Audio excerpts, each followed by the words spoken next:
আমি সুবর্ণলতা নই, আমি বনলতা নই, আমি অপর্ণালতা।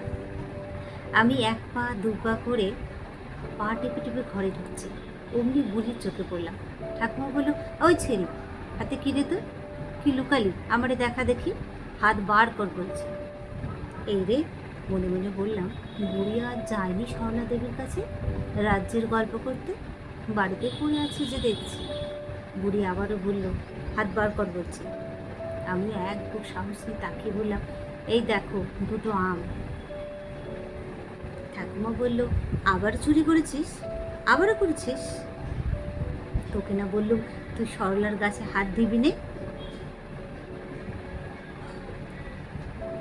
আমি মুখ ভাঙিয়ে বললাম, ও, সে তো তোমার আবার বান্ধবী, ওর গাছে হাত দিলে তোমার তো গা জ্বালা ধরবে। ঠাকুমা রেগে বলে, দাঁড়া তুই, তুই দাঁড়া, বলতে দে, গাছে বেঁধে রাখলে তবে তুই যদি শিক্ষে পাস। আমি তখন বললাম, কেন ঠাকুমা, সেদিন যে ভোলাদের কাছ থেকে লঙ্কা চুরি করলে তুমি, তার বেলা? ঠাকুমা হাতে লাঠি দেখে বললে, আয় ছেড়ে, ভোলা কি তোর বর? দুটো লঙ্কা নিলে চোর হয় নাকি? তাছাড়া আমি একটা বয়স্ক মানুষ, দুটো লঙ্কা নিয়েছি তো তোর তাতে কি? আমিও রেগে বুড়িকে আঙুল দেখে বললাম, খবরদার, বাজে কথা বলবি না, ভোলা আমার দাদা হয়। ও হো হো, দাদা ভক্ত হনুমান। এই নিয়ে তুই কাউকে কিচ্ছুটি বলবি না বলছি, নইলে। তো আমি তো বাচ্চা মানুষ, দুটো আম নিয়েছি, এমন কি আর হলো? বাচ্চারা নিলে তো চোর হয় না। এত বড় সাহস তোর, তুই মুখে মুখে চোপা করিস? নিজে তো কখনো নিজে তো স্বীকার করবেই না, বরং গালিগালা দিয়ে বুড়িয়ে আমার 14 বংশ উদ্ধার করে দিল। তারপরে মাকে গালি দিতে শুরু করলে মায়ের কানে যেতে অমনি মায়ের হাতে থাকা কাপড়গুলো বারান্দার উপর রেখে কোনো কথা না বলেই আমার গালের মধ্যে দুটো থাপ্পড় বসিয়ে দিয়ে হাত থেকে দুটো আম উঠোনের দিকে ছুঁড়ে ফেলে দিয়ে বলল, ভর দুপুরবেলা তোকে লোকের গাছে আম পাড়তে যেতে কে বলেছিল? থাক তুই আজ, আম খেয়ে থাক, তোর কপালে আজ ভাত জুটবে না।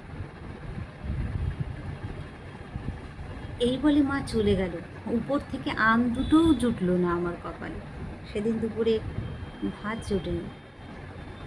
আমার চোখ দিয়ে জল পড়ছিল ঠিকই, কিন্তু এটা ভেবে যে সেদিন দুপুরে আমার কপালে সত্যি ভাত জোটেনি। কিন্তু আমার এটা ভেবে কষ্ট হচ্ছিল যে মাও সেদিন আমার জন্য না খেয়েছিল। এর জন্য ঠাকুমার কাছে তো অনেক কথা মাকে শুনতে হয়েছিল, এমনকি সব সময় শুনতে হতো।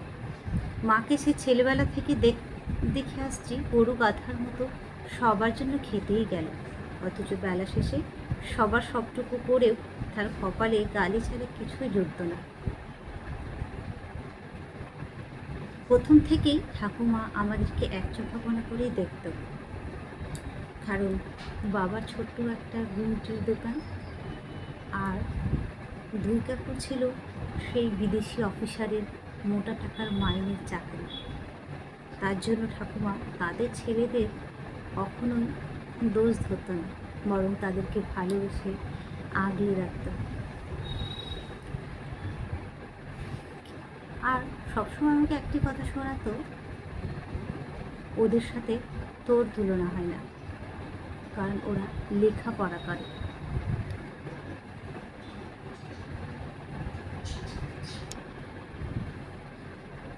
ঠাকুমা সবসময় আমাকে একটি কথা শোনাতো, ওদের সাথে তোর তুলনা হয় না, কারণ ওরা ছেলে, ওরা লেখাপড়া করে। ঢাকঢোল পিটিয়ে কোনো রকমে দিদির বিয়ে দিয়ে রেহাই পেয়েছেন ঠাকুমা। সেদিন ঠাকুমা অনেক খুশি হলেও আমার সেই চোখের জলের মধ্যে ছিল প্রতিজ্ঞা। মনে মনে ভেবেছিলাম আমি সুবর্ণলতা দিদির মতো হব না। আমি তখন ঘরের হ্যারিকেনটি জ্বালিয়ে দিদির বইয়ের পাতাগুলো একটা একটা করে উল্টে দেখছিলাম। মা সন্ধ্যের বাতি জেলে ঘরে এসে আমার কাছে বাটিতে করে মুড়ি দিয়ে আমাকে বলল, তুই সত্যি করে বলতো, আমগুলো চুরি করেছিলি? আমি মায়ের দিকে তাকিয়ে কেঁদে ফেলেছিলাম, কারণ মা বিকেলে উঠোন ঝাড়তে গিয়ে দেখেছিল আম দুটোই পাখি খাওয়া ছিল। মাকে বললাম, আমার মুখের কথায় তুমি বিশ্বাস করলে? ওই আম দুটো পাড়ার ক্ষমতা আছে আমার? সে উঁচু গাছে হাত পৌঁছবে আমার? না ঢিল ছুটতে পারবে? জলের মধ্যে হাঁস পেটাতে গিয়ে সরলা ঠাকুমার গাছটার দিকে একটু উঁকি মেরে তাকিয়েছিলাম। তাকিয়ে দেখি দুটো আম গাছের নিচে পড়ে আছে। দেখি দুটো আম পাখি খেয়ে নিয়েছে। তবু ভাবলাম এক পাশে খেলেও বাকি অংশটা তো ভালো রয়েছে, সেটুকু অংশ কেটে লবণ লঙ্কা দিয়ে খাবো। অমনি তুমি সেই দুটো আমও ফেলে দিলে। মা তখন আমাকে জড়িয়ে ধরে বলল, আমি তোকে হাট থেকে 10 টাকার আম কিনে এনে দেবো, ঠিক আছে? তখন মায়ের চোখের জল দেখেছিলাম। আমার আনন্দেই মার কথা শুনে বুক ভরে গেছে। কিন্তু সেই দিনটা আর হয় না। মায়ের কাছে কোনো দিনই 10 টাকা হয়নি আমাকে আম কিনে দেবে। এদিকে বুড়ি ঠাকুমা দিদির বিয়ে দিয়ে রেহাই পেয়েছে, কদিন পর হয়তো আমার পেছনে লাগবে। তাই মাকে বললাম, মা আমি পড়াশোনা করব। মা আমার কথা শুনে খুব খুশি হয়েছে। আমাকে স্কুলে ভর্তি করার কথা শুনে ঠাকুমা বলেছিল, মেয়ে ছেলের আবার পড়াশোনা, শুধু শুধু টাকার সাধ্যে করা। বাবা ঠাকুমার কথা শুনে পুরো উত্তর না দিয়ে নিজের কাজে বেরিয়ে গিয়েছিল। কিন্তু মা বলেছিল, সে শুধু স্কুলে একটু খাতাপত্র কিনতে হবে, নইলে তো স্কুল থেকেই সব দেবে। আমি অপর্ণাকে স্কুলে ভর্তি করব। তবু ঠাকুমা কোনো মতেই মানতে চায়নি।